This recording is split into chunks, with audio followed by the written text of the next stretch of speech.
All right, it says we're live. We'll find out. If you're out there, let me know. Time to line up and get on in here. Push on in, lean in, get into the room, wherever you are. Remember, we're on like 5 or 6 different platforms, so for wherever you are, just get into the comments section. Let me know you're here. Say hello. Say howdy. Say whatever you say wherever you're from. And also, let me know how the audio and the video is. The first person that does that doesn't get anything other than my sincere thank you for letting me know so we can move ahead. Today we're doing the book club meeting. Everyone else is welcome. Even if you're not reading the book, you might learn something. There could be information here that could be valuable for you. It's not unheard of that I might say something that might spark some thought in the recesses of unused parts of your brain. So if you're out there, let me know. We're broadcasting on 3 Facebook pages, YouTube, Twitter, which is Periscope, Twitch, and I don't know where else. But today we're going to do part 3 of our Bunker Nation book club. We're reading A Gentleman in Moscow, Amor Towles. I'm still going to wait. I don't see any comments yet, so get into the comment section. All of you push on in here. Get in the comment section. Write down that where you are. Say hi. And let me know how the sound in the video is. Wardog Heim says he can see and hear me. It doesn't tell me about the quality, but it does tell me that at least we are broadcasting from Montana. Anybody else that's out there, let me know. Let me know what the quality's like. If it's good enough to move forward, let me know. I'll wait here. We're going to get started at some point. We're only a minute 54 in. So what would be good is if the regulars, like the minute you see me, you hear, you see the video, you immediately type in audio video is good. Then we can move forward. Because I don't want to do a whole show and find out that my microphone was turned off. Joe Blizzard says he can hear and see me clearly. All right, we're going to go ahead and do the box thing and then we'll move on. That only took 2 minutes and 21 seconds.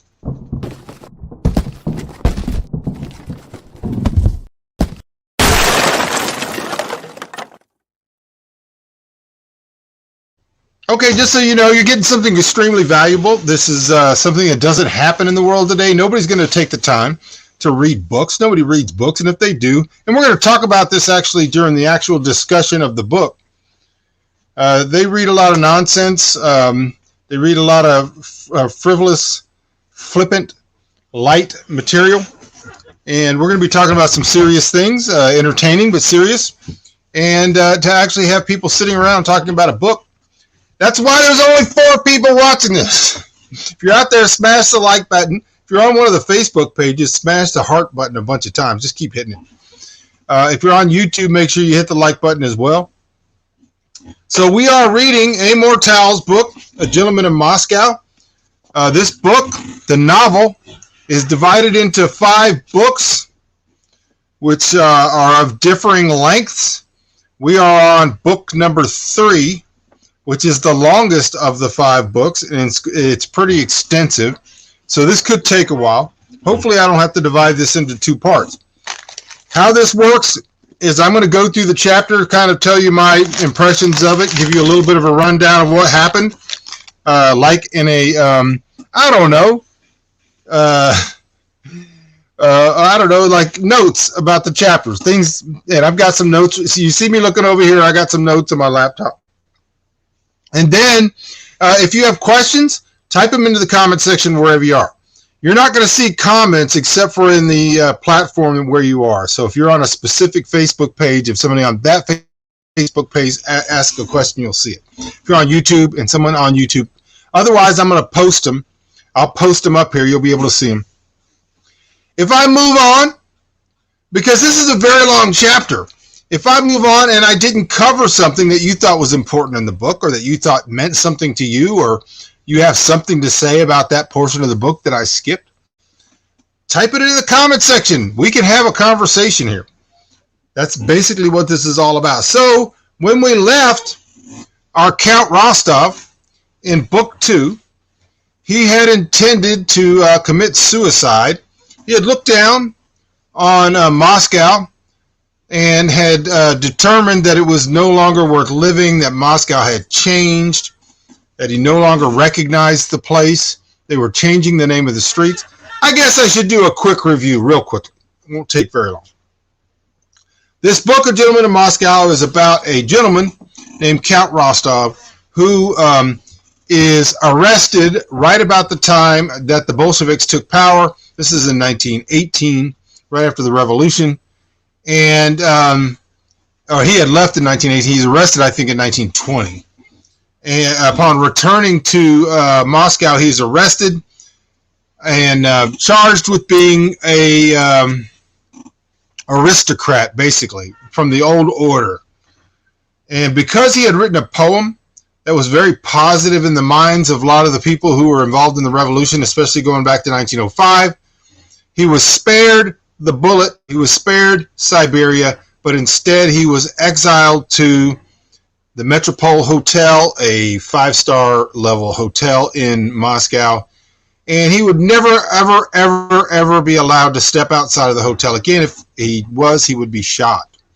So his exile is in the hotel in which he was living, and in the first 2 parts we meet him, we meet a lot of the other inhabitants of the hotel. He kind of somewhat adopts a young girl named Nina, who helps him see all of the opportunities that he has there in the hotel, and they explore, and he's an observer of the early days of the revolution. But by 1922, 23, 1924, he's had enough of it. He realizes that the Russia that he knew is gone. They're tearing down statues. They are censoring everything. They're changing the name of the streets. He no longer wants to live, and so he climbs up to the parapet of the Metropole Hotel, intending to throw himself down.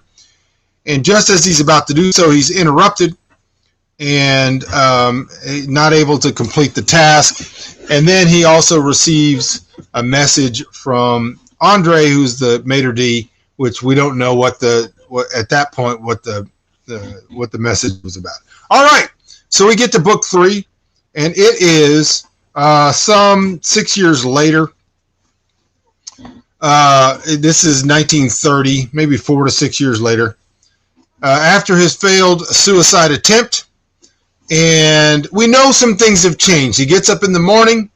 He fixes his own breakfast, which is a big change. Now, you'll remember in the earlier parts, especially at the beginning, he has his breakfast delivered from the kitchen. He's used to being served. He's a count. He was part of the aristocracy.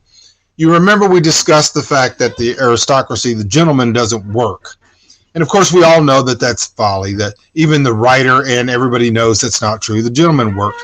But he wasn't to be seen to be working in that type of work. There was a sense of order, and even the people who worked at different levels did not want to see chaos and mayhem. They didn't want to see gentlemen serving themselves breakfast because that was their job. They took pride in their job. A lot of them lived in that job their whole lives, and they didn't like that disruption. However, here in 1930, we see the Count wake up and he fixes his own breakfast. He has a little time to kind of reflect on his breakfast. And then before he leaves, he gets a note under the door. There's not a note under the door in this book. The note under the door is a big kind of a trope or a mechanism in the book. If you're out there, let me know. Come on into the comments section. Say hi. Let me know where you are in the book. If you're enjoying the book or whatever. If you have questions or comments, put them in the comments section. All right. In the next section, and there's a lot of sections in this chapter,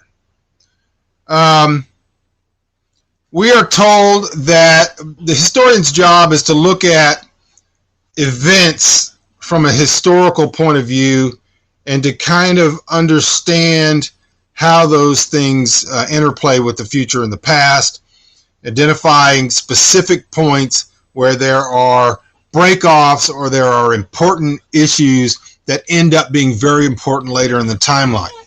All right? That's kind of our introduction into where we are in 1930.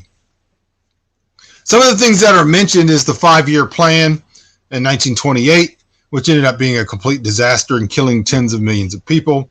And then also is mentioned Article 58, which was something we're going to pay specific attention to. Article 58 was basically the law that was written that allowed the government to declare anybody that disagreed with them, anybody who had a different thought, who wasn't towing the line of the Bolsheviks, an enemy of the state or a non-person, and to be charged and executed or exiled or whatever the penalty was going to be.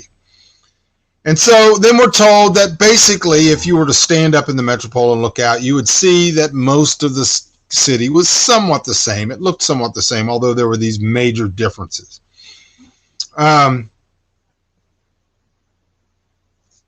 don't know. We're talking about this book right now, Fugue. Stick with me. All right. So some of the things that had not changed, if you went to the metropole, the doormen were the same.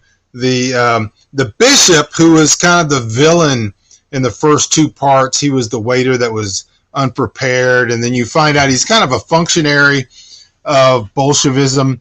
He's not a true believer. He's just a bitter, angry person who doesn't like anybody from the old order who happened to be successful or who happened to come from a richer family or whatever. He's just a bitter man. He's the one that ended up getting all the labels from all the wine bottles removed in 1926 or 1928. The bishop has now become the assistant manager of the hotel. Emil, the cook and five-star level chef, is still cooking away in the kitchen. And one thing we do learn that has changed, that is monumentally changed, and is actually the meat of the letter that the Count received under the door in the last part, was that the Count is now a waiter at the hotel. Andre, the maitre d', and Emil, the chef, have asked, sometime in the past 6 years, have asked the Count to become a waiter because he's an expert. He's an expert on who to sit where, what wines go with what food. He's got all of the skills. He is an actual gentleman. He knows what cigars should go at what time, who should be seated next to who. He knows all of the details, and he's stuck in this hotel. He's never going to leave for the rest of his life. And so they get the idea, hey, why don't you come and become a waiter in the hotel? He now realizes, because his attempt to suicide has failed, that this could be something. This could give him some purpose. He could actually have friends. He could actually see that people are eating properly, that the things are done properly. He could hold on to some semblance of propriety. And so he's become a waiter in the hotel, which is kind of shocking in the scope of the book. And he's the head waiter. Pardon my noise. In addition to that, the Count, our hero, Emil, the chef, and Andre, the maitre d', have now become what's called the triumvirate. And they meet every night, and they discuss the seating arrangements. They discuss everything to do with the meal. They've also become very, very close friends, and they talk intimately as boon companions. All right. Let me see what we got here. We learned that the wine labels have returned to the bottles in the wine cellar, and that is because a French diplomat had ordered some wine to be delivered, and a Russian diplomat had ordered some wine to be delivered to the French diplomat, and they couldn't do it, and it was embarrassing. The Russians came across looking like barbarians, and so they reversed their order about removing all the labels from the wine, and now the labels are back. And so we're starting to see that the Bolsheviks, the communists, have come to understand that there needs to be some semblance, some type of order, something where you don't just look like you're just, inbred hicks walking in from the woods. You have to be able to operate in diplomacy and all those type of things. And so we start to see, although it's always existed, within the Bolshevik communist system, that there's a hierarchy. There are people that are more important than other people. There are people that are feted. There are people who have more power. There are people who live in mansions. There are people who eat duck and duck à l'orange and all these things. And then there's the poor and the peasants, and everything still exists the way it did. Only the aristocracy is gone, and there's a new aristocracy of power that exists amongst the Bolshevik power base, which is the Soviets. All right.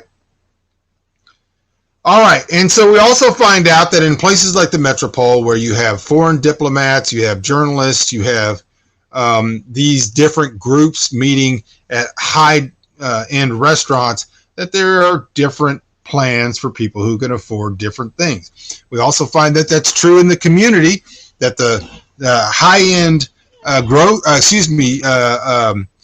clothing stores are not available for the peasants at this time. They're only available for rich party members, for their loved ones, for their paramours, and for diplomats and people who can use gold and silver. Exactly, War Dog Himes. Some pigs are more equal than others, and this is where this comes from. This is starting to occur to everybody, that there is still a hierarchy. There's still levels. There's still people who are able to get away with things. There's always an excuse for why it's done, but we have the same categories of people, only they are now, their foundation is in the party, their position in the party. All right. So then they have their meeting of the triumvirate, which they have every night, and the Count unveils this envelope that had been, again, stuck under his door, and in this envelope is saffron. We don't know yet where it came from, but we find out where it came from. It came from Anna, his lover, who is the actress, who we'll get to. But he's got saffron. Now we find out that there's a meal that the three of them have been wanting to produce for themselves that takes 15 ingredients, and now they have one of the rarest ingredients. This basically is given as a mechanism, a writing mechanism, to tell you that things are very rare in the Soviet Russia. It's hard to get things, and most people are standing in line for bread. There's a big, long quote about lines we might get to. And so to have something like saffron or oranges or mussels, the things that are needed for this very exquisite dish, you have to know people. And so they're able to get the saffron because, and we'll get to that, because of Anna and some of the other things. These are just very, very subtle ways that the author is teaching us that there still exists an aristocracy in Russia. It's just an aristocracy of power. It's not an aristocracy of desert or of people deserving things because they earned them or because their family has become established or because they're gentlemen or anything else. It's just brute power, whoever has the power. All right. So the Count leaves the Boyarsky, which is the restaurant, and all right, so he's walking through the lobby, and he meets up again with an old friend, Mishka. We met Mishka before. Mishka was a his friend, a very strident Bolshevik who believed that, and a writer, who believed that now that they were in the glorious era of the Communist Revolution, that literature was going to advance by leaps and bounds. And so rather than have this flippant, lightweight literature like we have in America today, they were believing that they were going to have a very serious Russian realism. He was so excited the last time we met him, he would pound the floor and he would stand up on the desk and he would pace back and forth about what great literature the Soviets were going to produce now that they had the true communist man in charge, and they were going to have this great thing. And so Mishka, the Count receives a letter from Mishka, and he starts to read the letter, and the letter basically starts off where Mishka had walked out at 4 o'clock in the morning and was walking down Nevsky Prospect, and how excited he was about the development of Russian literature. he walked by Dostoevsky and Tchaikovsky's graves and Pushkin and all this kind of stuff. He was overcome with emotion. And so the Count ends up stopping reading because of events that are happening, and he doesn't read the rest. And so he ends up with a very positive feeling that his friend is feeling positive, that his friend is doing very, very well, because he doesn't read the rest of the letter. He's interrupted. What he doesn't know is that Mishka, he knows that Mishka had met a woman, Katerina, and that they had run off together, and that he was very, very happy. And what he doesn't know is that Katerina had left Mishka for another man, that Mishka had poured himself back into literature, that it was his whole life. That's all he had. He holed up with his books. And now he was inspired again because he had gone on this walk on Nevsky Prospect and seen the graves of the... and so the Count begins to read the letter again, but he's interrupted again. And so he's not able to finish it. And he's interrupted because he sees 4 youth who are leaving the hotel. And he doesn't realize it at the time, but he sees one of the men offers a jacket to the woman, and the woman does not say thank you. He knows then that this is Nina, the little girl from earlier in the book, who he basically helped raise and who he had all his adventures with in book 1 and book 2. She's now a late teenager and a part of the Bolshevik Party, part of the Communist Party. And he sees her at the hotel, and he ends up having a meeting with her, gets to talk to her a little bit. She tells him that she's leaving in the morning to go help collectivize the Ukrainian farms, and how excited she is about what great work that they're doing and helping all the comrades. And what she doesn't know is that her collectivization efforts are going to lead to the death of about 32 million Ukrainians, and she comes to learn this later. But what they did is they exiled millions of farmers, kulaks, to the Siberia because they were not compliant, and those were the only ones that knew how to grow food. And so they do stupid things continuously every day, but they have a moral imperative that tells them that what they're doing is for the ultimate good of all the people. And so people continue to die. Now remember, we just finished the Russian Civil War, which killed about 10 million people, mostly peasants. We have about 10 million homeless children throughout Russia at the time.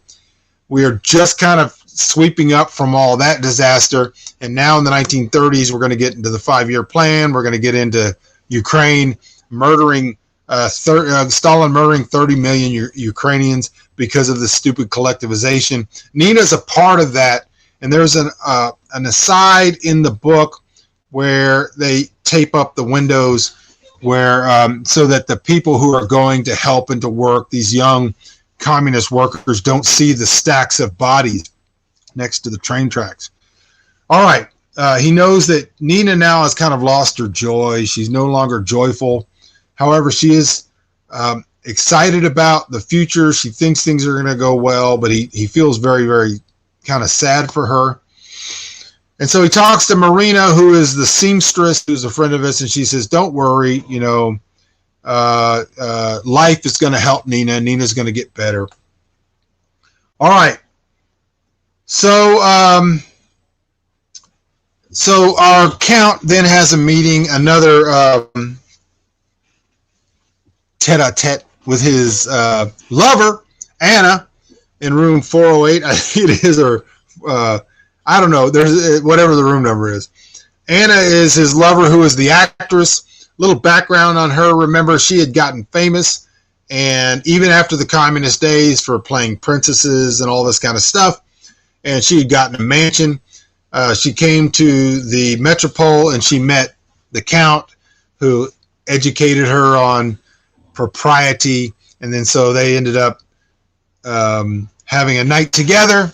And we noticed that this has happened probably several times since then. He goes up and he has another meeting with Anna, and she takes off her dress, and that's So this love affair is kind of developed between Anna and the Count. All right. And so we go back through a little bit of the history of Anna and the Count. That Anna had become very famous. She had a mansion. She would wait and make people wait for her, and she came down the steps and all this kind of stuff. But after her fourth or fifth film, Stalin went to watch the film, and it was noted that he didn't clap and he wasn't particularly laughing or smiling, and that's usually that was the death knell. If Stalin didn't, and so then there was a comment made by Stalin later that although he enjoyed the film, he thought it was interesting that that it seemed like the people making movies were still fascinated with aristocracy and princesses and all that rather than working people. And this basically spelled the end at this point of Anna's career because Stalin kicked her out. And so again, we learn that certain entertainments are allowed, and this is a perfect parallel of our cancel culture today. That if you don't align with the particular ideology and political view or the progressive view of whoever it is that has the power at the moment, they will cancel you and you'll be destroyed. And so this is what happens. Basically, Anna is canceled.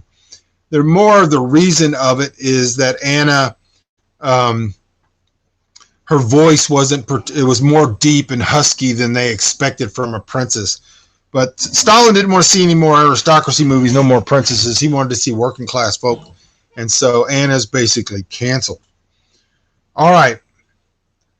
So at age 29, Anna is done.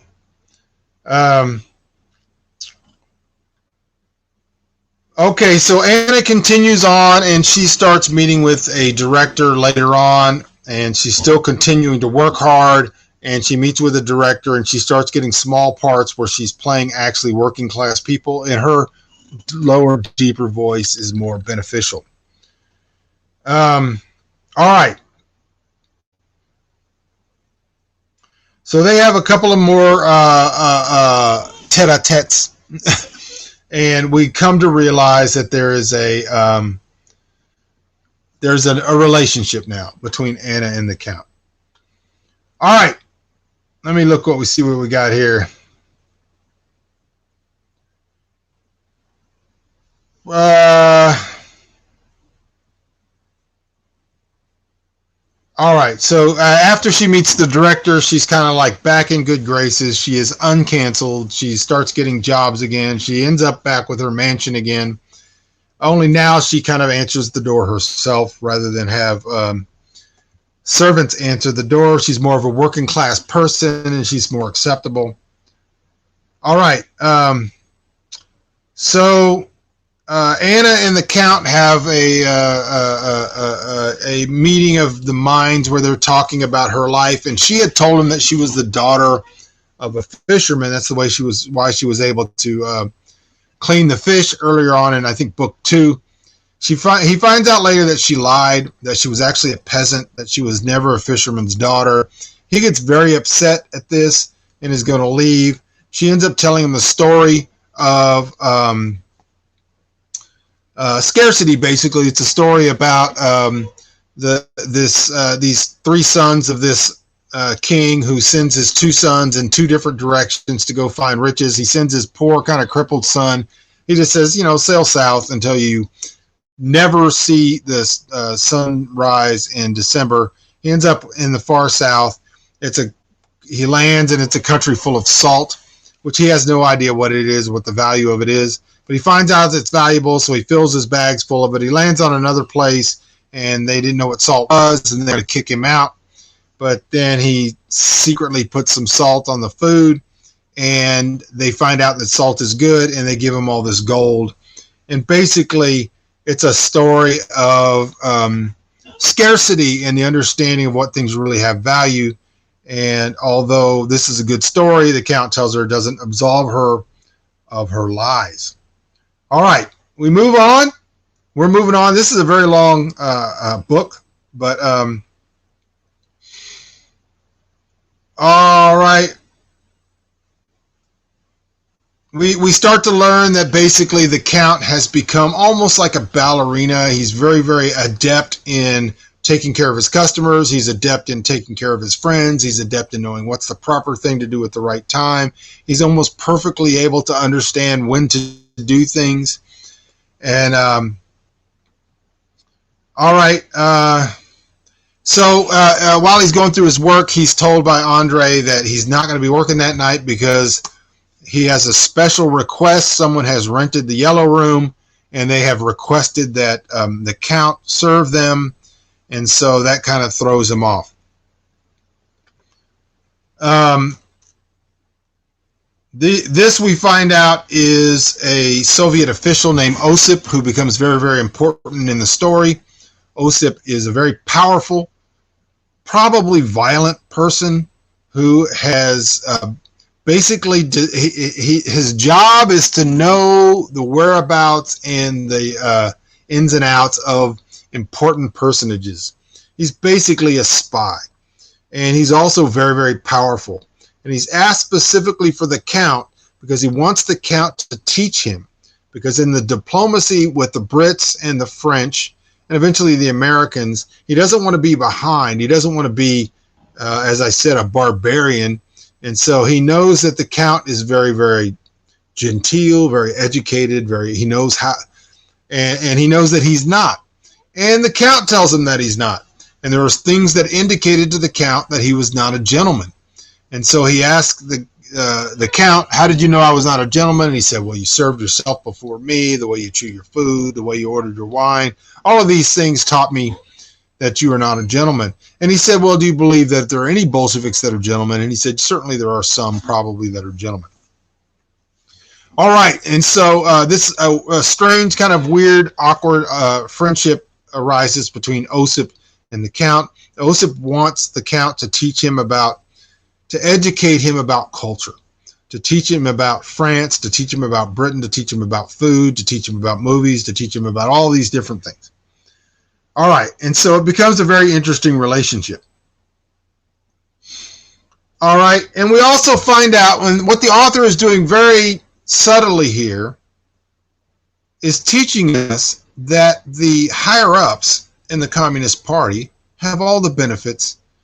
He has now become the aristocrat Osip has.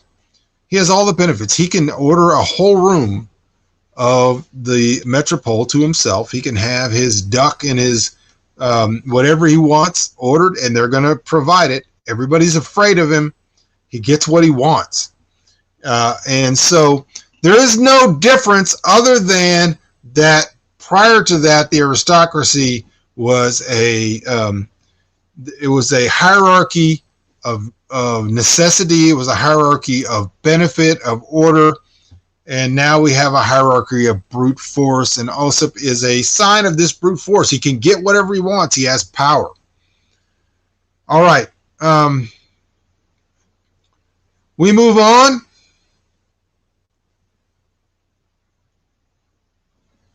All right. All right, so we find out, after this evening that Count goes to the bar. Usually there's kind of somewhat of a party going on there. He goes at 12:15 a.m. and he finds out there's a party going on in the bar. And there are these journalists, American journalists, French journalists, all these, who are now hanging out in the bar. And we learned from the narrator that the communists had gotten rid of things like jazz, have gotten rid of things like anything not particular communist. And now they've brought it back because, again, they don't want to be seen to be backwards barbarians. And so they've brought jazz kind of back in a limited way. And so there's this kind of party going on in the bar with foreign correspondents. And we find out that the Soviet government is spying on everybody. And they have spies. They pay the waitresses to spy on the foreign correspondents who know that they're being spied on. And so they compete to come up with crazy stories that are not true, hoping that they'll get called to the Kremlin to answer questions. And if they do, they win $10 or something like that. And it's become a game. But the point of this in the story is to tell you and me that there are things going on. There are not only spies, but there are people who think that important things. There might be foreign spies. There could be intelligence gathered. There are things going on. The bar is an important place. All right.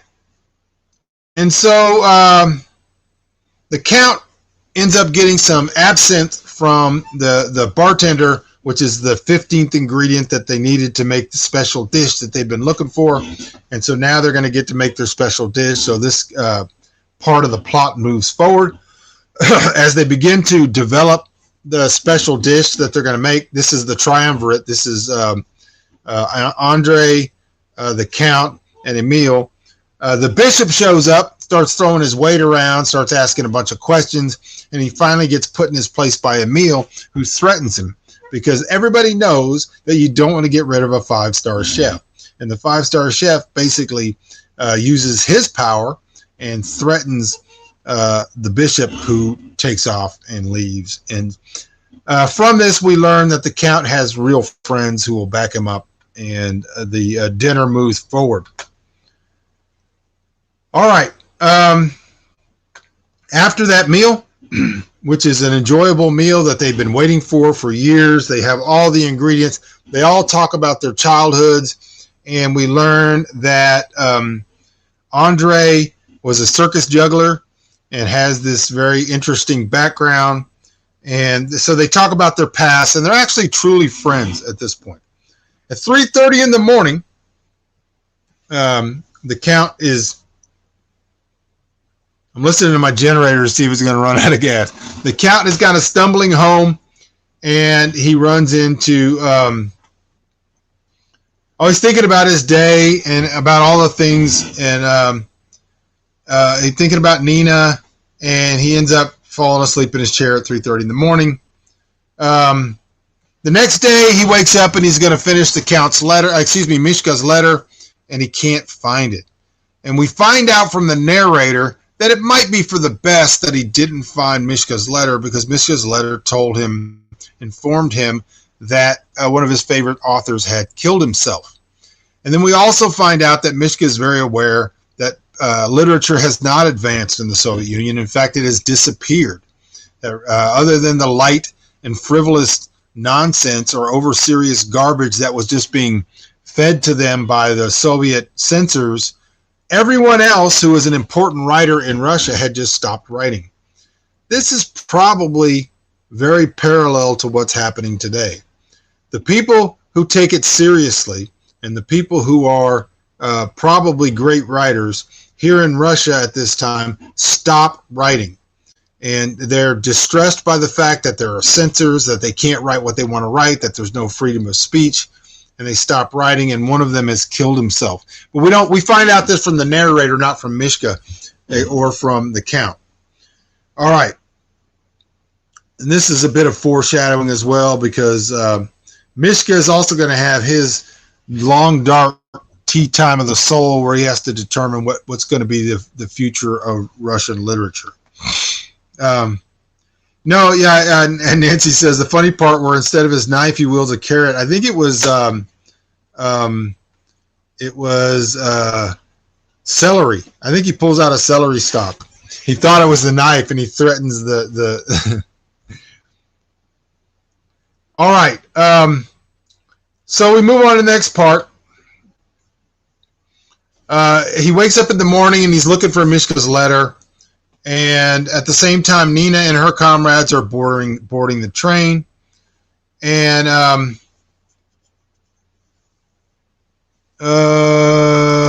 we learn about the millions of kulaks who have been killed and exiled and all that kind of stuff. And the footnote goes into great detail. I highly recommend the footnote about how all of these millions and millions and millions of people died. And Nina gets her faith in the party tested. And so we also find out, this is very interesting, that though 32 million people died, nobody in the Soviet Union knew about it. It was not allowed to be reported. It was completely hush-hush. It was not, everybody said it didn't happen. They were hidden from them. Like I said, if you were traveling through the country on train, they covered the windows so you couldn't look outside and see the stacks of bodies. And there's a point made in the footnote that a New York Times reporter, pay attention, This is how long this has been going on. A New York Times reporter had fallen for the Soviet propaganda and had reported that it was completely made up, that nothing like that had ever happened, and he actually won a Pulitzer Prize for reporting that the murder of 32 million Ukrainians didn't happen. That's given to us for a reason. That's because it's very apropos to today. The New York Times is still the same way. All right.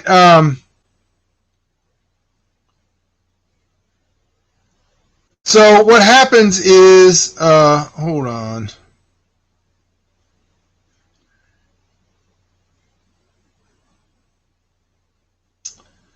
We follow Andre a little bit. Andre is the maitre d'. We find out a little bit about his life and that he is traveling to a market, and he knows he returns home. We find out that his wife is not home because she has gone to a market where in the back of it there is a mosaic of Christ. So she's found a place to secretly worship. And this tells us a little something. And then he returns to the apartment where she isn't there. And we hear the story that Andre's son had died in the Battle of Berlin, and they had left his room exactly as it had been, and he can see the impression where his wife had been sitting on the bed, and he goes in to sit on the bed, and then he reflects on the fact that his wife is off worshiping at some illegal church or illegal mosaic of Christ. And he realizes that somebody in the building will eventually report to the government that their son is no longer living with them. Their apartment will be given to someone else, and they'll be forced to move to a smaller apartment. And so eventually the altar they have for their son where they left everything as it was is going to be removed and destroyed. And so we learned something else about Bolshevism, and that is you don't own anything. Nothing is yours. Even the hallmarks, the landmarks of your family, your dead, the sacrifice that his son had given to the country and dying in the Battle of Berlin means nothing. That the people in power don't care, and they will take that apartment away from them and give it to someone else, and they will move them into a smaller apartment because it is pure utilitarianism governed by the fact that there are rich, very rich apparatchiks and such in the government who get everything. They can have whatever they want. They can have women, they can have music, they can have bands, they can go to American movies, they can have all the food they want, they get the biggest apartments, they get the mansions, they get everything else. Everybody else is just stuck out. This is what they don't want you to know. Nina represents that idiot on your wall who believes he's a communist, who isn't, and who is going to find out very quickly that it's not what they think it is. And Andre is just the average working class guy who gave his son for the nation, who's coming to realize that it's all for naught, that it's gotten worse and not better. All right.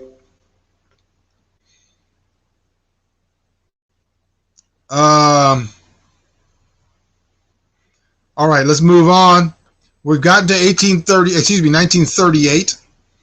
So we are now somewhat 18 to 20 years into the Count's exile.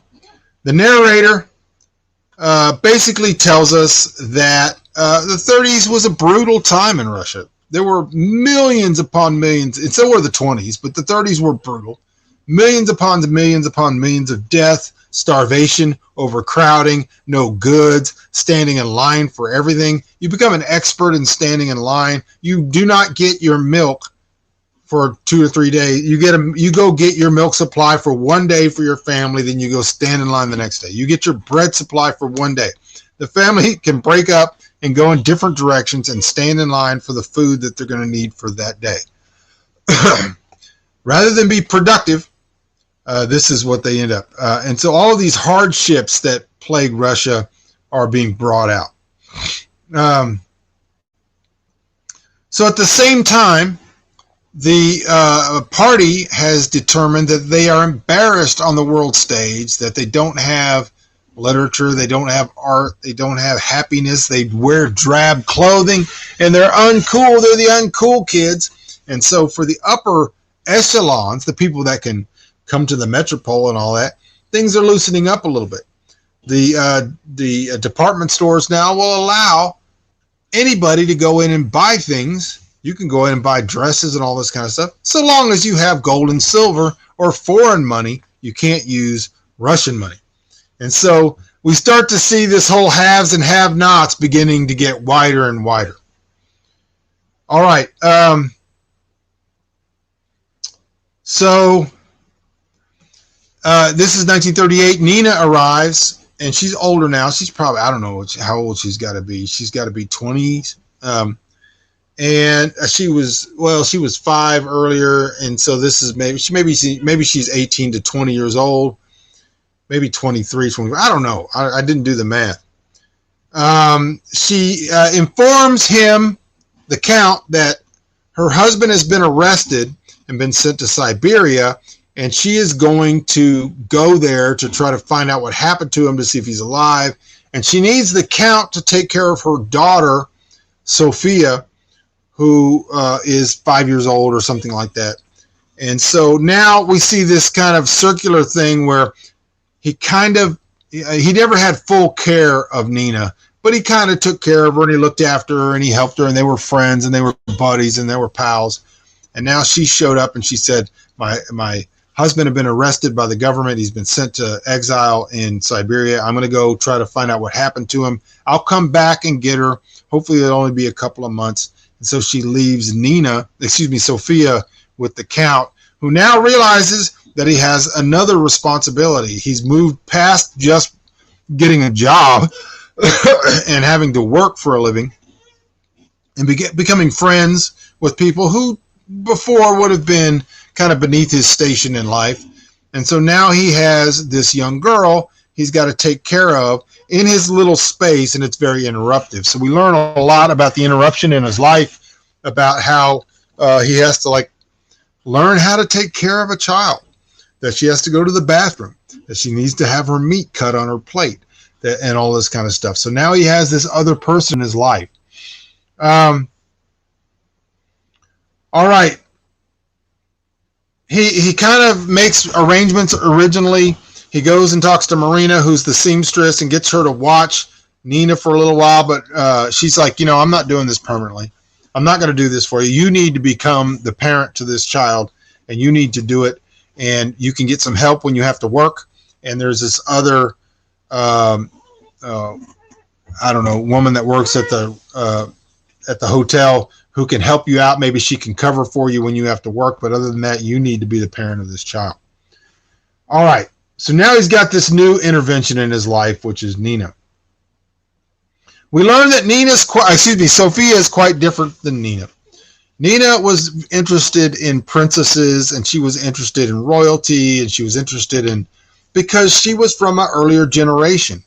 She actually had crossed over as a young baby, as a child, where the stories and the plays and the books still talked about the royalty, and she had met the Count, who was an aristocrat. And now we meet Sophia, who's never been around any of that. She's only been around communist ideology. She's only been around propaganda. She doesn't know anything about all of that, and she's not that interested in it. All right, so hold on. Let me get my mouse stopped working. Once I see it.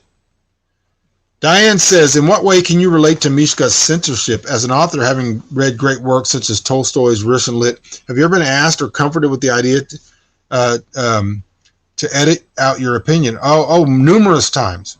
I've not only seen it in really, really good friends. Nick Cole was basically lost a contract for a major publishing contract because he would refuse to remove a portion. But I've also not gotten... in the other direction, I've not gotten contracts. I was talking with a publisher about Wick. Let's see if I have a copy of Wick here. and they were not comfortable with the portrayal of a Trinidadian woman in the book, and asked me to remove it, and I said no, and so that book was never mainstream published.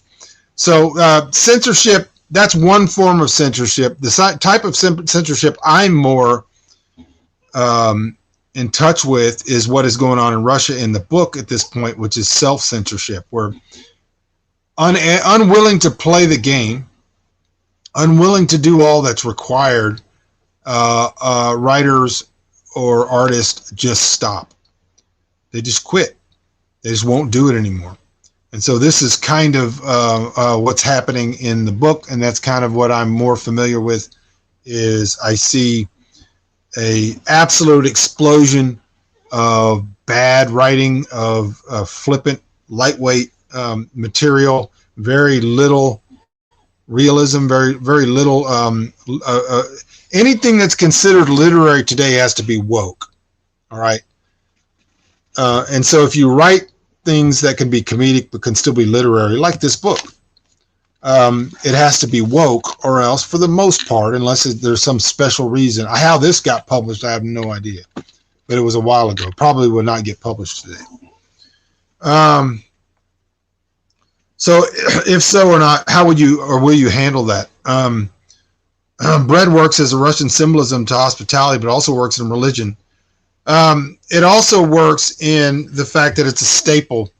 So that's absolutely true. How I would handle it, I have refused to publish books that I refuse to change parts of the book. I have moved forward with self-publishing books that have problematic elements. But in the long run, I just basically don't write much anymore. I just don't. I mean, I'm just not that interested in it because I don't find that the culture is conducive to it. There's 8 people watching this, and about 2 of those are reading the book. We're not illiterate people. We're probably going to be worse in a week, in a month, in a year, and people just don't read, and they should. But and so you things motivate you to write and motivate you to continue to do things. And every time I come on the show and I'm like, hey guys, if you want to see this, support it and all that kind of stuff, and people don't. They just don't. It just at some point it runs out, and that's what's happening in the book here. As far as bread, it works in many levels. It was a big sign of hospitality in Russia, and we haven't gotten to that particular element of the story yet, so I don't want to get too far ahead. But it's also it was very important because it was a sign of scarcity. Bread lines were notorious in Soviet Russia, and the lines actually became metaphorical as well. Who you were in line with. If you were in line with Pushkin, it was kind of cool, I guess. So we'll get to that because I haven't gotten to that part with Shalyapin and all that, but Mayakovsky and Mishka and all that. All right. There's a whole element with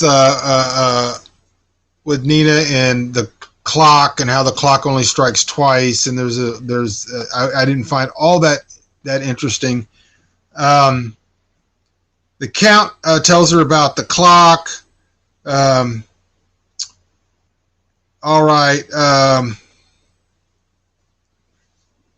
Here's where the Count learns that she's a young girl and she needs help, and she needs to go to the bathroom at certain times, and he doesn't know anything about that, and it needs her meat cut.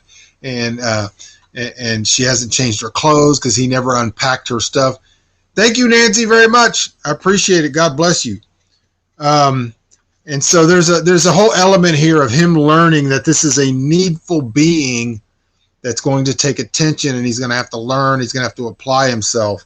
And this is a whole other element of himself.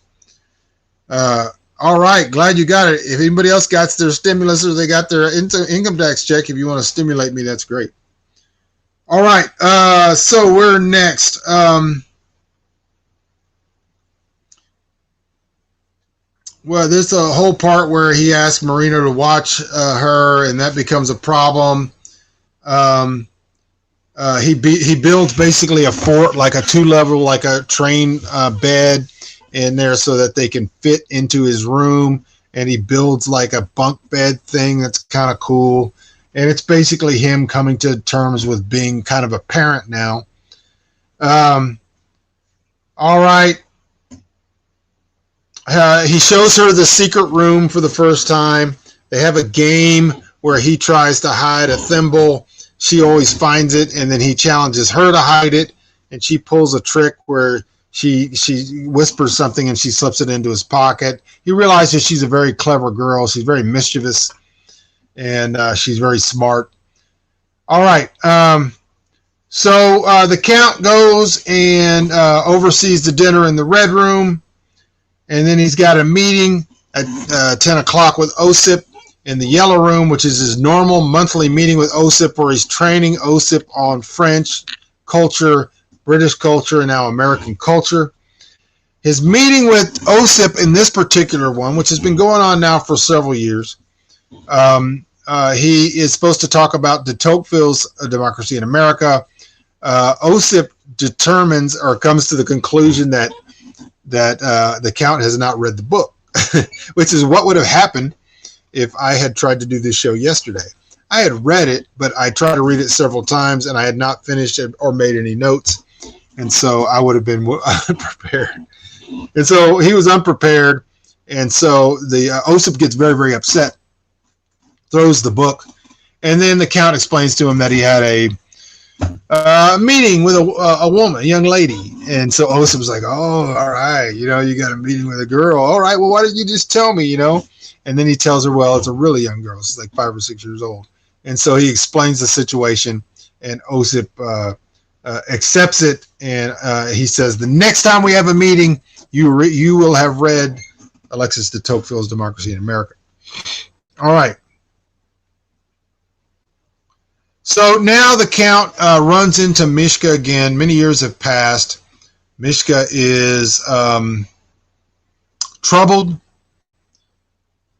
He has been basically working on editing a version of Anton Chekhov's works.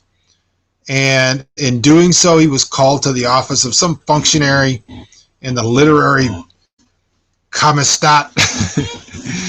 And they told him that he needed to excise a couple of sentences from Chekhov's works. And so here's where we get into what Diane was talking about. Chekhov had gone to Germany and had said in some of his letters that the German bread was much better than the Russian bread, and that he hoped that the Russians would never find out about it because they would find out that their bread wasn't as good. It was just an aside in a letter, much like in Solzhenitsyn's life and story. There was a letter to a brother that said something about Stalin that turned out to get him into a lot of trouble. Well, Chekhov's dead. And so this editor, Mishka, is asked to remove a sentence that talks about this bread, or a couple of sentences. And he talks to the Count about it here, and the Count tells him, just go ahead and remove them. It's not that big a deal. It's a couple of sentences. The Count says, you don't want to get into trouble over this, and it's not that big a deal. Chekhov probably didn't even mean anything by it. It was just a flippant statement in a letter written years and years and years ago. And so just go ahead. And so he does. He removes it, but it sears his conscience, which is a thing you should not tell someone to do, especially a writer. Do not tell them to sear their conscience. All right. And so Mishka, they have a toast and all this kind of stuff. And we see Mishka now as a doomed, kind of darkened character. He's starting to understand. Mishka was the big Bolshevik. He was pacing the floor. He was standing on the tables. They were going to write the new literature, and now he realized that's not only not happened, but the literature that is good is getting evaporated, right? They're removing the statues. They're removing the names of people. They're removing the landmarks. They're renaming everything, right? And Mishka is starting to see that they're destroying everything. It's all about destruction. It's about the removal of everything. All right. So the Count has this worry now that some bureaucrat's going to find out that Sophia is staying with him, and they're going to take her away, and they're going to put her into the Soviet orphan system. And so he's worried about that. The narrator tells us that he has nothing to worry about because, and we find this out later, that, I'll get to that. I'll get to that part. I don't want to get to it too early. So the next morning, we follow Mishka. Mishka goes down to Nevsky Prospect, and he sees, or Gorky Park, and he sees where the Gogol statue used to stand. Gogol was the father of the Russian novel. And I wrote a entire part of Legendarium Part 2 that takes place in Gogol's The Cloak. But he sees they've removed Gogol's statue, and they've placed Maxim Gorky there instead. And he realizes that the Soviets have determined what the literary style is. There's no natural literature of Russia, period, none. Hit the like button wherever you are. Hit the like button and make sure that you like this and share it. Mishka finally realizes that he has done something wrong and that literature is dead in Russia. He goes back to Shalamov's office and he finds them in there having a meeting, and he accuses them of cutting up Brothers Karamazov, and he uses a lot of sarcastic language, and he basically accuses them of being butchers that are destroying literature. And he screams at them that the future of Russian poetry is the haiku, and he slams the door and he walks out. And we find out later that Mishka was reported to the higher-ups, and he was called into the intelligence agencies. He was interrogated, arrested, and sent to Siberia. This is what happens, and there's a lesson here. I'm hoping everybody's following this, and they followed everything that I've been teaching you over the last year or two. There are sincere lessons here. All right? This is exactly what's going on in this country. It's just not developed to that point yet. This is exactly what they want to do. They want to destroy the language. They want to destroy history. They want to remove the landmarks. They want all of history to be removed. They want to take the children. They want to propagandize them and everybody else, and everybody's just going along with it. It's exactly what's happening today.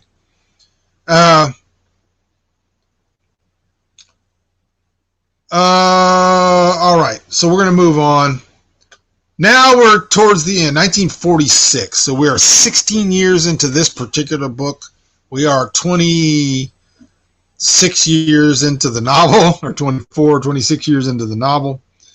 8 years or so later, we find Russia, specifically Moscow. There are war veterans hobbling around Moscow. All right, so you have a lot of injured people who had limbs removed, and they are hobbling around. And there's one particular one who walks with a kind of a big limp, and they dress poorly, and it's kind of a big thing in Moscow right now that the war is over, and there are a lot of veterans, right? And so we hear from the narrator the story of Operation Barbarossa, which is when the Germans invaded in World War II and got very close to Moscow. Millions and millions and millions of men died on both sides. And but we are told that, like with Napoleon, that the Germans never took Moscow. And if they did, they found it a burned ruin. They didn't get anything from it because the Russians were willing to destroy their own creation in order to win. We learned that Stalin showed up right before it looked like Moscow was going to fall, had a big meeting in a train station, gave everybody a rah-rah speech, brought in 700,000 reserve soldiers, children, and threw them at the front, and it ended up turning back the Russians, along with the winter. There was 28 days of sub-zero temperatures that month. And so Hitler ends up turning back, and never ends up entering into Moscow. All right. Now,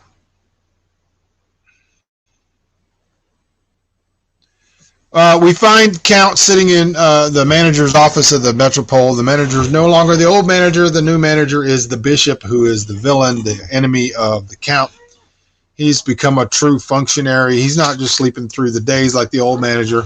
He's trying to micromanage stuff, and he's brought the Count in there, and he's interrogating him. He says, "Where were you? What do you do? What time do you wake up? What time do you be here?" And the reason why is because he figures out the Count would have been a witness to an incident that happened in the hotel on the 4th floor, and the Count truly was. And we are regaled with the incident, which was that somebody had brought some geese up 3 floors or 4 floors and released them, and so this whole thing happened with these wild geese and all of these foreign dignitaries, and it turns out that a Texan general ended up coming outside and capturing the geese and throwing them out the window. And as he did so, his robe flipped open and he had army green underwear, and somebody passed out. The whole point, though, is first of all, that Texans are awesome, that the American was the take charge guy, and that the insinuation is made by the bishop that young Sophia is the one. She would have been a teenager at this time, about 8 years later. So she's maybe 13 years old. That young Sophia is the one who released the geese. No way, says the Count, couldn't have happened. She would never do something like that. There's no way. And then he argues with the bishop. The bishop says he's going to get to the bottom of it. The Count leaves and he's like, there's no way. And then he starts thinking as he's walking through the hotel. She is very mischievous, and she plays a game all the time. And the game becomes important to this part of the story. She will be down in the lobby reading a book, and he'll pass by, and she'll very casually wave at him, and he'll be walking somewhere upstairs to the room or to the hotel or to the bar. And when he gets there, she'll already be there, and she won't be out of breath, and he doesn't know how she got there. But she has started this game where she does this a lot to surprise him because she finds it funny, but she never laughs about it. She just does it, and it's kind of their little game. So he walks through the lobby, and he starts thinking about her being mischievous. He gets to the kitchen, and Emil and Andre are like, "We don't know. I don't know how the geese got up there. And by the way, you might want to clean out the dumbwaiter because there's some feathers in there." So we find out that Sophia indeed did pull the prank, and she did it with the help of Emil, and that was to teach a lesson to some functionary who had made a comment that the bird that was being served in the hotel was not fresh. At this time, we also meet the aide-de-camp of the general, the Texan general, who was the hero of the Battle of the 4th Floor, and the aide-de-camp. We meet and find out who he is. He'll become more important in a minute. All right.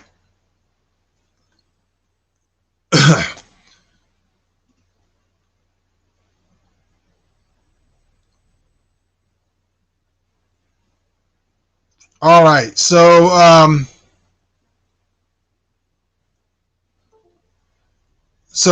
there's a meeting with Emil, and I don't know what's going on here. I just got an interruption. I hope I'm still on here. Let me know. Somebody put a comment in there if I'm still on. There's a ragged, veteran-looking guy who is in the office of the kitchen, and they all think he's just a homeless guy trying to get a handout, and Emil and them are upset, and then the Count realizes that it's Mishka, that he is a little bit handicapped, and he looks like he's been under the weather, and they go off and they end up talking, and this is when we find out Mishka had been sent to Siberia, and he had, for the most part, been left out of exile. But when they left you out of exile, like they did with Solzhenitsyn, you weren't allowed to go to any of the big cities. You had to go into the country, into the provinces, and you usually were given a teaching job or some low-level job, and you would be poor, and you would never be allowed to go to the big cities ever again. So even when you got out of exile, that was it for you. All right.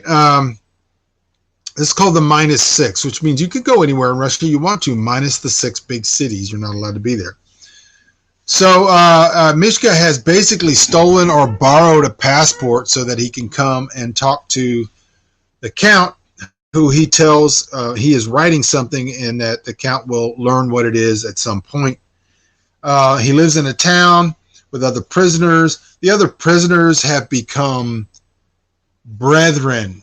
They've all been through the same thing, and so they don't call each other comrades because they are not comrades, but they've come to learn that the Soviet system is wicked, and they become brethren, and they greet themselves, and they take care of each other and all this kind of stuff. Mishka starts telling the Count that Russian literature has been particularly destroyed, and that the Russians are adept at destroying their own creations. They've destroyed the churches. They've destroyed all of the fancy buildings. They've destroyed pretty much everything. And then he goes through a history lesson of how the Russians burnt Moscow before Napoleon got there, or when Napoleon got there. And he basically leaves with a warning. He's writing something, but he leaves with a warning, and that is Moscow, the people of Russia have not burned Moscow for the last time. All right. Mishka makes a last comment, in that who would have guessed that the Count would be the luckiest man of all of Russia for being exiled? All right, and so he meets with Osip, who is new friend, who's the powerful government person, and we also find out that there was actually an inquiry into Sofia being there, and that somebody realized that she was of the age where perhaps her mother, Anna. Okay, I got confused there. Sophia is of the age where she could be Anna's daughter. And Anna had also been having an affair with a high-level Russian functionary, a Russian higher up in the government. And so they were afraid that Sophia was actually Anna's daughter, so they didn't prosecute. They didn't take Sophia away from the, because that's what would have happened. If it was anybody else, Sophia would have been taken away, and most likely the Count would have been in trouble.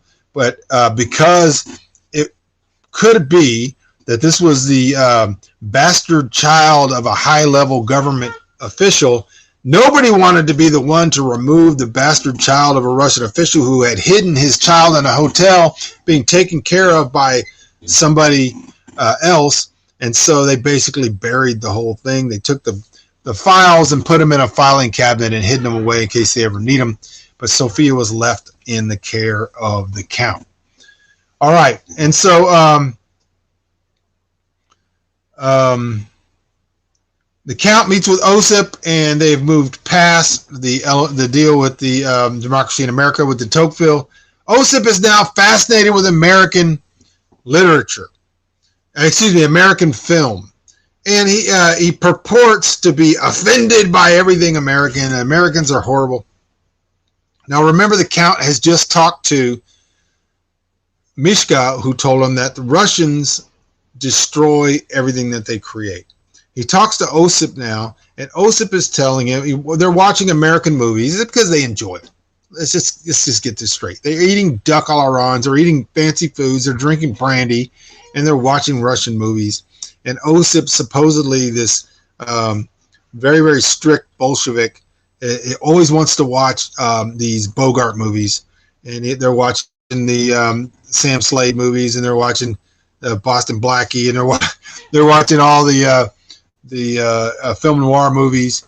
And so he waxes eloquent about how horrible America is and how this is a sign of the decadence of America. And so they end up with a conversation where the Count tells Osip about Mishka's comments about Russians destroying everything. Osip takes the other position, and that is that Americans destroy everything too. They just do it differently. that they obviously don't mind breaking a few eggs, slavery for one, and they just do it differently. That Russians actually do it out of a care and a hope for a better world, and Americans do it out of greed and all this kind of stuff. And so they talk about all these movies that they're watching and how bad and horrible they are, but they watch them 2 or 3 times, you'll notice. And they watch the Maltese Falcon. In the middle of Maltese Falcon, they have this discussion about Russia. And basically, Osip's argument is that both Russia and America are willing to destroy their past and to destroy their landmarks to stay powerful, to keep power. And this is erroneous in several different ways, but he compares them and he says they're going to be the 2 superpowers. This is 1946 because of this. And the Russians are wanting to progress, and so they destroy their monuments because those are the things holding society back. Not true. And that Americans also want to progress, but the Americans destroy their history by creating alternative false histories or keeping the masses down, keeping the workers down, giving them flippant entertainment like movies to watch so that they're all bred in circuses. All right, so the Count and Osip have this conversation. The Count goes in to get a drink at the bar, and at the bar he meets the aide-de-camp, which I mentioned earlier, who is the aide-de-camp to the American general. And so they begin talking about this and that. There's a lot of clever banter. And then finally, the aide-de-camp realizes that the Count is being pensive.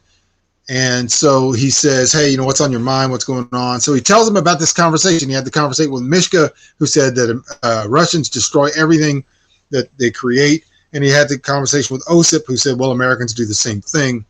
The American tells him they're both a little bit right, but they're both very wrong. And he basically, his point of view is that we can't know, the Russians don't know, and the Americans don't know what things are going to be important to future generations. We can't know. He uses some examples. And so fate or God or whoever determines what's going to happen and how those things are going to happen. And it is unlikely that anybody in either America or Russia knows what things are going to be critical to the success of the next. And this kind of follows a theme in the book of necessity. And so he also points out that although the Russians destroy and everybody lives miserably in the now, because there's the promise that someday there's going to be this workers' paradise, someday everybody's going to be equal, someday everybody's going to have everything they need. If the promise is always afar off, whereas the Americans, the promise is now. It's always the best time you're ever going to live in is the day that you're in, because it's only going to get worse, according to the American. He didn't say that in those words, but they destroy things, but they do so that the permanent happy now can be the place where people live. And so there's very, very interesting and clever, as Diane says, part of the book. And both of those, there's the idea that history is disappearing, and yet this is not particularly true in 1946 in America. It's actually very true now. We are following that pattern. So the attempt to analyze what things are going to be critically important in history are very difficult. And Tolstoy deals with all of this in the 50-page nonfiction appendix at the end of War and Peace that I highly recommend. All right, so they talk about drinks, and then they have a couple more drinks, and the Count is leaving the bar, having had a couple of drinks, and he sees Sophia reading a book, and he knows that the game is afoot, that she's going to rush upstairs and be in the room when he gets there. So he decides he's going to beat her at her own game. He passes by calmly, refuses to hurry until he gets around the corner and gets up the stairs. And he basically bolts up the stairs all the way up to the room, expecting her to be there like she's been her game. When she gets there, He gets there, she's not there, so he starts to pretend to read a book. After 5 or 10 minutes, he realizes he guessed wrong or something else had happened, and then Marina appears and tells him that Sophia has fallen on the stairs. She was rushing to do the game, and she hit her head, and she needs help. He runs down to her. She's unconscious. Her head's not split open, but it's obviously a serious injury. They call for a doctor. He realizes a doctor will not get there soon enough, and so he grabs Sophia, leaves the hotel. He leaves the hotel. Shocking. I was actually on the edge of my seat, and gets into a cab and takes her to what he thought was one of the best hospitals in Russia, but he hadn't been in Russia in 20-some years. And so it's actually a working class hospital where it's not very good, and this is what for the average people. And when he gets there, he's questioning whether the doctors have the ability to do brain surgery, and they get very upset that he's willing to even question them. And as he's questioning them about their ability, because he's very much in a paternal role at this point, he's basically cast his own life on fate. That he's decided, I'm leaving the hotel. I'm going to save my daughter, no matter what. And he calls her his daughter 3 or 4 times in this section. And then he's questioning the doctors whether they have the skill to do brain surgery. Just then, some very professional, not local doctors show up. They know he's the Count, and they say, "Are you the Count? Is this your daughter?" And they begin to order everybody around, and they order the other doctors out, and they tell him, the Count, that they're going to take very good care of him, and they go in and start doing brain surgery and relieve pressure, hematoma on the brain. And at that point, Osip shows up, the spy, the friend. And Osip tells him, "Hey, listen, here's the deal. You got to get out of here. You got to go out the back door. We've got prepared back there a car for you to take you back to the hotel, and you can't tell anybody you did this because this is illegal. They promised you would be executed if you did this, and so you got to get out of here." So they have a whole argument about who's going to take care of Sophia. It's arranged that Marina will take care of Sophia, and they will be watched, and everything's going to be good if he will just get out of there before he gets in trouble. And Osip tells him, "I'm in the business of watching and taking or observing very important people." And so we're left to understand that could be the Count, or that could have been the aide-de-camp. We don't know. So the Count finally sneaks out the back door. He finds out that the vehicle that was sent to him to take him and secret him back to the Metropole is a bread truck. He thinks it's just like a front and all that, and he gets inside, and the bread is actually warm, and he kind of comes to understand how in depth the ruse is that the Russians go through to make sure that their spies and all that are get by. And so he gets back to the Metropole, and he goes up to his room, and I think he's looking for Mishka's letter. I can't remember. And he finds that there is a attaché case on his desk. He opens it, and it's a vinyl record player, and there are some records there that are Russian records, and it's a gift from the aide-de-camp, who they've had a connection. And the aide-de-camp has sent him these Russian, I think it's opera. I can't remember exactly what it was. And so that's kind of where we end. We find out that Sophia's surgery went well. She gets out of surgery. She's going to get better. It's going to take her a couple weeks. We've also, during this period, during the problem with Sophia, I want to mention that the Count cries and he prays, right, which is two new emotional elements of the story. All right, and so it was Tchaikovsky's first piano concerto at Carnegie Hall, which is a mix between Russia and America. All right, so that's it. If you have questions or comments, edge of the seat moment is exactly right. I'm very excited. I am not reading ahead. I will start reading ahead tomorrow. I'll go into book 4. I'll read book 4 1 or 2 times before we do a portion on, yeah, the vinyl records and all that kind of stuff is very cool. All right, y'all, if you have any questions or comments, I got a few more minutes here. My voice is starting to go.